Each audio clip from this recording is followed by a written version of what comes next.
आज हम एक ऐसी कहानी में उतर रहे हैं जो दिल को छू जाती है। एक ऐसे दर्द की कहानी जो अक्सर दुनिया की भीड़ में कहीं खोसी जाती है, अनकही, अनदेखी। ये जो सोर्स है ना, ये हमें इसी तरह की एक छुपी हुई सच्चाई के करीब ले जाता है। आप सोचिए, एक बड़ा शहर है, उसका शोरगुल, और उससे दूर कहीं एक पुरानी शांत सी लाइब्रेरी, लाखों किताबें वहाँ, हर किताब में जैसे अनगिनत जिंदगियां सिमटी हुई हो। और वहीं एक लड़का था, आर्यन। अक्सर आता था सुकून पाने। उसे किताबों की दुनिया, उनकी वो खास महक, पन्नों में दबी कहानियां, ये सब बहुत पसंद था। वो घंटों वहीं बिताता था, बस शब्दों में खोया हुआ। फिर एक दिन हुआ ये कि लाइब्रेरी के किसी भूले बिसरे कोने में उसे धूल के बीच एक चीज मिली। एक पुरानी डायरी, चमड़े के कवर वाली। कोई नाम नहीं, कोई पहचान नहीं थी उस पर, बस एक बंद किताब, जैसे कोई राज छुपा उसमें। तो जाहिर है उसकी उत्सुकता जागी। उसने धीरे से उसे खोला। और देखिए, ये खोज अपने आप में कितनी दिलचस्प है।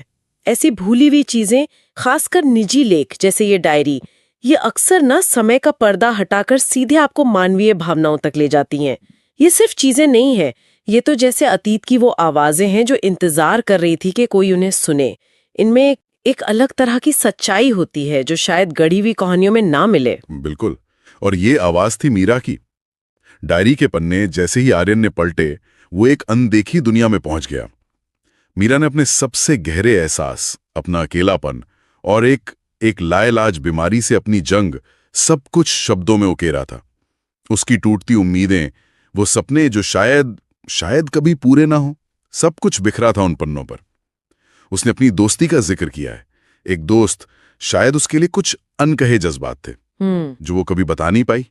अच्छा। और एक गहरी कसक थी उसके अंदर कि क्या इस बीमारी के साथ वो कभी सच्ची खुशी महसूस कर पाएगी। ये सवाल जैसे हर लफ्ज में गूंज रहा था। और यहीं पे ना, कहानी सिर्फ मीरा की नहीं रहती। ये एक ज्यादा बड़ी तस्वीर दिखाती है।